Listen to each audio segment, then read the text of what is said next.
আসসালামু আলাইকুম রহমতুল্লাহি ওবারাকাতু। প্রিয় দিনদার ভাই বোনেরা, আজকের ভিডিওতে পবিত্র শবে বরাতের রাতে কিভাবে সলাতুত তাসবির 4 রাকাত নামাজ আদায় করবেন তার সম্পূর্ণ নিয়ম এই ভিডিওতে বলে দিব।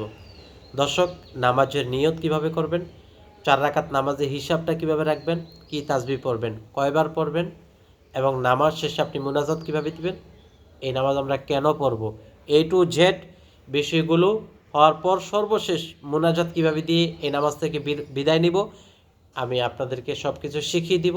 মনোযোগ দিয়ে ধৈর্য সহকারে এই ভিডিওটি দেখতে হবে। অন্য ভিডিওতে মনোযোগ একটু নাড়াচাড়া করলেও সমস্যা হয় না, কিন্তু সালাতুত তাসবিহ নামাজটা একটু জটিল ও কঠিন। এই ভিডিওতে আপনার মনোযোগ অন্যদিকে দেওয়া যাবে না। যদি দেন আপনার নামাজ ভুল হবে, সেটার জন্য আমি দায়ী নয়। এবং টেনে টেনে কেটে কেটে ভিডিও দেখবেন না, সম্পূর্ণ যদি আপনি শেখার উদ্দেশ্য থাকে শুরু থেকে শেষ, আর যদি শেখার উদ্দেশ্য না থাকে তাহলে আপনি চালানোর আগেই বিদায় নিতে পারেন। তো চলুন আমরা সালাতুত তাসবিহ নামাজটি শিখে নিই। দর্শক, সালাতুত তাসবিহ নামাজ কখন পড়বেন? রাতে যে কোনো সময় পড়তে পারেন, দিনেও পড়তে পারেন, তবে নিষিদ্ধ 3টি টাইম ছাড়া। আমরা সবাই জেনে গেলাম। এই নামাজ কয় রাকাত? 4 রাকাত, এক সালামে। 2 রাকাত 2 রাকাত করে 9। 4 রাকাত নামাজ একই সালামে পাঠ করতে হবে। একই সালাম বুঝেন?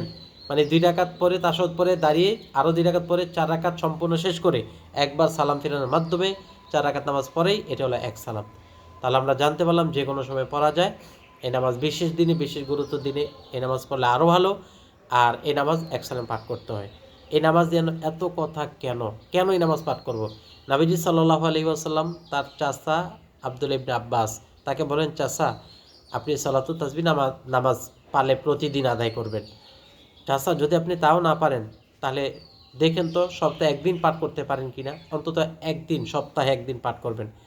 চাচা যদি সম্ভব না হয় তাহলে প্রতি মাসে একদিন পাঠ করবেন।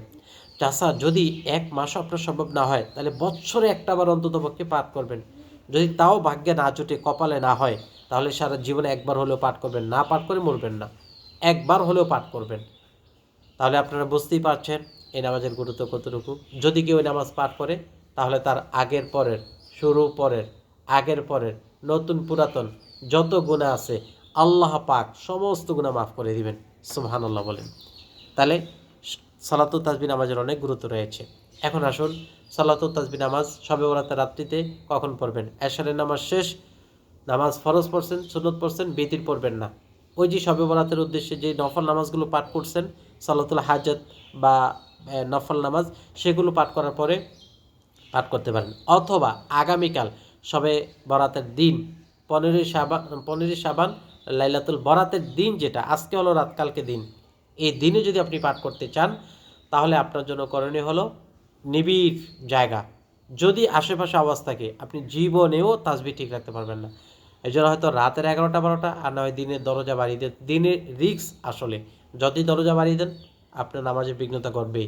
রাত 11টা 12টা, নিঝুম রাত, যখন মানুষ একেবারে চুপি চুপি তেলাওয়াত করে অথবা সবাই ঘুমায়, তখন আপনি নামাজের উদ্দেশ্যে দাঁড়িয়ে যাবেন। নামাজের উদ্দেশ্যে দাঁড়িয়ে সর্বপ্রথম আপনি নিয়ত করবেন, আমি সালাতুত তাসবিহ 4 রাকাত নফল নামাজ আদায় করিতেছি, আল্লাহু আকবার। হাত বাঁধলেন, হাত বাঁধার পর সানা পাঠ করবেন, সুবহানাকাল্লাহুম্মা, আউযুবিল্লাহ, বিসমিল্লাহ পাঠ করবেন, সূরাতুল ফাতিহা পাঠ করবেন, তারপর সূরাতুল ফিল পাঠ করবেন। মনে করেন সূরাতুল ফিল বা যে কোনো সূরা পাঠ করতে পারেন। পাঠ করে 15 বার সুবহানাল্লাহি আলহামদুলিল্লাহি ওয়ালা ইলাহা ইল্লাল্লাহু আল্লাহু আকবার, এতটুকুই। আবার শুনেন, সুবহানাল্লাহি আলহামদুলিল্লাহি ওয়ালা ইলাহা ইল্লাল্লাহু আল্লাহু আকবার। এই তাসবিহটা 15 বার পাঠ করবেন। মনে রাখার কৌশল কি? মনে রাখার কৌশল হলো, আপনি একবার পাঠ করছেন, এটা একটু আপনার আলগা করে রাখবেন। এরপর দ্বিতীয়বার পাঠ করছেন এটা, তৃতীয়বার এটা, চতুর্থবার এটা, পঞ্চমবার এটা, 5 বার শেষ আবার এটা এটা এটা এটা এটা, আবার 5 বার শেষ আবার এটা, 3 বার শেষ, 3 5 15, আপনার ক্লিয়ার হয়ে গেল। 15 বার প্রথম রাকাতে সূরা শেষ করার পর। ওকে, বাস রুকুতে গেছেন, এখন 10 বার। তো 10 বার কখন পড়বেন? যখন আপনার সুবহান রাব্বিয়াল আযীম তাসবিহ শেষ হবে, এরপর 10 বার। সহজ। রুকুতে 10 বার, শেষ রুকু, আপনি সোজা হয়ে দাঁড়াইলেন, এখানেও 10 বার, মানে প্রতিটা ঘাটিতে ঘাটিতে 10 বার করে। আপনি সোজা হয়ে যখন দাঁড়ালেন তখন 10 বার সুবহানাল্লাহি আলহামদুলিল্লাহি ওয়ালা ইলাহা ইল্লাল্লাহু আল্লাহু আকবার। আবার সোজা হয়ে দাঁড়ানোর পর আপনি আল্লাহু আকবার বলে আপনি কোথায় যাবেন? সিজদায় যাবেন। সিজদায় গিয়ে আবার আপনি 10 বার পাঠ করবেন, সুবহানাল্লাহি আলহামদুলিল্লাহি ওয়ালা ইলাহা ইল্লাল্লাহু আল্লাহু আকবার। 10 বার পাঠ করে সিজদায় গিয়ে আপনি 10 বার পাঠ করলেন, সিজদা থেকে বসলেন, বসে আবার 10 বার, আবার সিজদায় গেলেন 10 বার, মানে সবগুলোই তাসবিহ, ওই সিজদার তাসবিহ পাঠ করার পর আর কি, সালাতুত তাসবিহটা 10 বার, আবার বসলেন 10 বার। এই এক রাকাত শেষ হলো না? তাহলে দেখেন তো, দাঁড়ানো অবস্থায় সূরা শেষ করে 10 বার, এই যে এখানে দেখেন 15 বার, তো 5 বার আপনি আলাদা রাখেন, ধরেন 10 বার, রুকুতে 10 বার, দাঁড়ায় 10 বার, সিজদাতে যাইয়া 10 বার, সিজদা থেকে বৈশা 10 বার, 10 বার, আবার সিজদাতে যাইয়া 10 বার, আবার বৈশা 10 বার, কত হলো? 7, 70 বার। ওই যে দেইরা আছে 5, এই হলো 75 বার। প্রতি রাকাতে 75 হলে 4 75 কত? 300। এই 300 বার এই তাসবিহটা পড়া হবে। বুঝাইতে পারলাম? এরপর দ্বিতীয় রাকাতে দাঁড়াবেন, আবার সেম এভাবে, তৃতীয় রাকাত সেম এভাবে, চতুর্থ রাকাত সেম এভাবে। এই তো, এই চতুর্থ রাকাতে আপনি বৈশা আপনার ওই তাসবিহ 10 বার পাঠ করে তার সহ দুরূদ শরীফ দোয়া মাসুরা পাঠ করেই শেষ। তো প্র্যাকটিক্যালি দেখাইতে পারলে আর একটু ভালোই, তো কিন্তু অনেক লম্বা সময় লাগবে, আধা ঘন্টা ভিডিও হয়ে যাবে। এই জন্য আমি বলে দিলাম আপনি কীভাবে পড়বেন। আবারও বলছি, সূরাতুল ফাতিহা যে কোনো একটি সূরা মিলে 15 বার, রুকুতে গেলেন 10 বার, দাঁড়াইলেন 10 বার, সিজদায় গেলেন 10 বার, বসলেন আল্লাহুম্মা গফিরলি ওয়ারহামনি ওয়াহদিনি ওয়ারযুকনি আফিনি, এরপরে 10 বার, আবার সিজদায় গেলেন, সুবহান রাব্বিয়াল আলা 3 বার পাঠ করে ওই তাসবিহ 10 বার, আবার আপনি বসলেন। এখন তো দাঁড়াইয়া যেতেন, দ্বিতীয় রাকাতে দাঁড়াবেন না, বৈশা 10 বার পইরা তারপর দাঁড়াবেন, কারণ দ্বিতীয় সিজদার পর তার আপনি বসেন নাই, বৈশা পইরা তারপর দাঁড়াইবেন। এই জায়গায় অনেকে ভুলটা করে হয়তো বা, এটা ভুল করা যাবে না। প্রতি দ্বিতীয় সিজদার পর বসে পড়ে তারপর দাঁড়াইতে হবে। বুঝাইতে পারলাম? 75 বার। এইভাবে আপনি এই নামাজটা শেষ করবেন। দর্শক, নামাজ শেষ করে আপনারা যে আমলটা করবেন, নামাজ শেষ করে আপনি মুনাজাতে চলে যাবেন, নামাজ শেষ করে মুনাজাতে যাবেন। এরপরে মুনাজাতটি কিভাবে দিবেন এটা আমি আপনাদেরকে বলে দিব। তো এই নামাজ যদি আপনি রাতে না পারেন তাহলে দিনে পড়তে পারেন, কোনো সমস্যা নেই। তবে কেউ 2 রাকাতও পড়তে পারবেন না, আবার কেউ জামাতেও করতে পারবেন না। এতটুকু আশা করি আপনারা মনে রাখবেন। আর প্রতি রাকাতে 75 বার, পুরো 4 রাকাত নামাজে 300 বার। এরপর আপনি মুনাজাত দিবেন, আলহামদুলিল্লাহি রাব্বিল আলামিন ওয়াসসালাতু ওয়াসসালামু আলা সাইয়্যিদিল মুরসালিন রব্বানা আতিনা ফিদ দুনিয়া। এভাবে যে আরবি দোয়াগুলো পারেন সেই আরবি দোয়াগুলো পাঠ করে আপনি মুনাজাত দিবেন। মুনাজাত দেওয়ার পরে আপনি যে দোয়া, তাসবিহ, সূরা, কালাম যা কিছু আপনি পাঠ করলেন, এই পাঠকৃত দোয়াগুলো নবীজি সাল্লাল্লাহু আলাইহি ওয়াসাল্লামের পাকে বকশিশ করবেন। করার পর আপনি আপনার মৃত মা বাবার জন্য দোয়া করবেন, আত্মীয় স্বজনদের জন্য দোয়া করবেন, তারপর নিজের হাতের গুনাহ, পায়ের গুনাহ, আপনার চোখের গুনাহ, কানের গুনাহ, জিহ্বার গুনাহ, প্রতিটা অঙ্গের যে গুনাহগুলো আছে সেগুলো থেকে আল্লাহর কাছে পাওনা চাইবেন যে আল্লাহ, আমি অনেক বড় গুনাহ করছি, আপনি আমার মাফ করেন, আপনি আমার দয়া করেন, আপনি আমার রহম করেন, আপনি আমার এভাবে করবেন যে আল্লাহ, আমি জীবনে অনেক গুনাহ করছি, আল্লাহ আপনি আমার মাফ করেন। যখন আপনার প্রতিটা অঙ্গে প্রত্যঙ্গের গুনাহ মাফ হবে তখন আপনি দুরূদ শরীফ পাঠ করবেন, আল্লাহুম্মা সাল্লি আলা মুহাম্মাদিন নাবিয়্যিল উম্মি ওয়া আলিহি ওয়া সাল্লিম, যাতে সাথে সাথে আসমান থেকে আল্লাহ পাক 10টা রহমত আপনার উপরে নাজিল করে দেয়। 10টা গুনাহ মাফ হবে, 10টা নেকি অর্জন হবে। আর ততক্ষণ পর্যন্ত বান্দার দোয়া আল্লাহর কাছে কবুল হয় না যতক্ষণ না বান্দা দুরূদ শরীফ পাঠ করে। দুরূদ শরীফ পাঠ করার আগ পর্যন্ত এই দোয়াটা ঝুলে থাকে প্রথম আসমানে। যখন আপনি দুরূদ শরীফ পাঠ করবেন তখন আপনার এই দোয়াটা আল্লাহ পাকের দরবারে পৌঁছে যাবে। এই জন্য দোয়া করার কিছু নিয়ম আছে। আমরা দোয়া করি কিন্তু আমাদের দোয়া কবুল হয় না কেন?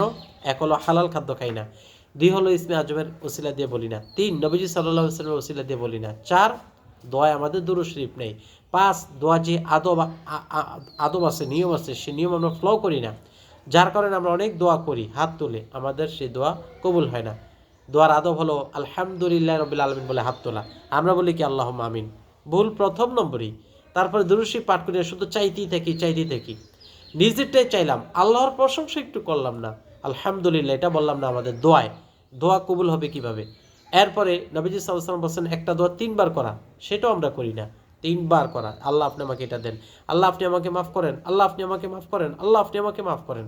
3 বার চাওয়া, 3 বার চাইলে আল্লাহ তাআলা সেই দোয়া ফিরিয়ে দেন না। ইসমে আজম, ইয়া যাল জালালি ওয়াল ইকরাম, ইয়া হাইয়্যু ইয়া কাইয়্যুম, ইসমে আজম পরে দোয়া করলে আল্লাহ পাক দোয়া ফিরিয়ে দেন না। এই যে বিষয়গুলো যারা আমরা ফলো করবো না, আমাদের দোয়া কবুল হবে না। অজু করে এতমিনানের সাথে চক্ষু বন্ধ করে কান্নামুখী হয়ে দরজা লক করে একা একা নির্জনে মহান আল্লাহ পাকের ভালোবাসায় সিক্ত হয়ে ডুবে গিয়ে মগ্ন হয়ে আপনি যদি মোনাজাত দিতে পারেন, আপনার সেই মোনাজাত সেই প্রার্থনা আল্লাহ পাক অবশ্যই কবুল করবে। শুধু গেলাম আর চাইলাম পাওয়া যাবে না। আপনি একজন চেয়ারম্যানের, দুনিয়াতে একটা সাধারণ এক্সাম্পল দেই, আপনি একজন বড় একজন ম্যাজিস্ট্রেট বা বড় একজন আপনার বড় কোটিপতির কাছে গেলেন, যে আপনি কীভাবে চাইবেন? দুনিয়ার মানুষ দিয়েই তো বোঝা যায় এটা। কত আদবের সাথে যায়, গেটে দাঁড়িয়ে থাকে, সালাম দেয়, আসসালামু আলাইকুম, আমি আসছিলাম, একটু কথা শুনবেন, আমরা গরিব মানুষ, কত কথা বলে। কেউ কি বলে, এই এখানে কে আছেন বাড়িতে, আমার খুব প্রয়োজন, কিছু টাকা পয়সা দেন? বলে এরকম? কেউ বলে না। কিন্তু আল্লাহ পাকের কাছে আমরা কি বলি? আল্লাহ আমিন বলে আমরা কিছু না, কাকতি মিনতি করে কান্নামুখী হয়ে চোখের পানি ছেড়ে যদি আল্লাহর কাছে চাইতে পারেন, আপনার কোন দোয়া কবুল হবে না? ডাক্তার কবিরা সব কিছু ফের আপনার কাছে, কারণ আপনার সাথে যে মালিকের সাথে সম্পর্ক, সেটা সারা পৃথিবীর মালিক।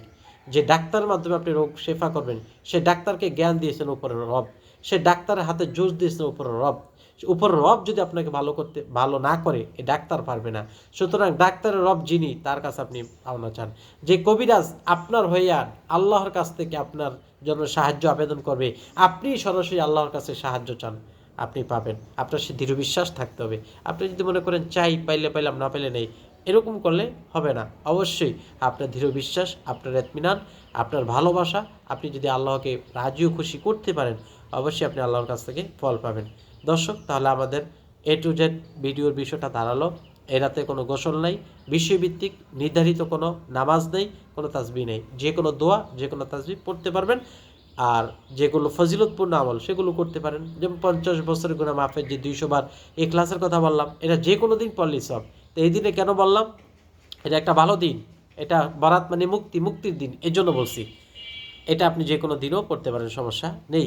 যেগুলো ভুল এগুলো আল্লাহ মাফ করুক। আর মুশরিক বিদ্বেষ বাপন্ন যদি আমাদের ভিতর থাকে, সেটা আমাদের মন থেকে দূর করতে হবে, আল্লাহর কাছে ক্ষমা চাইতে হবে। এরপর আমাদের নামাজের পালা। 4 রাকাত এক সালামে নিয়ত, আমি সালাতুত তাসবিহ নামাজ আদায় করে দিয়েছি আল্লাহু আকবার। প্রতি রাকাতে 75 বার করে 4 রাকাতে 300 বার এই তাসবিহটি হবে।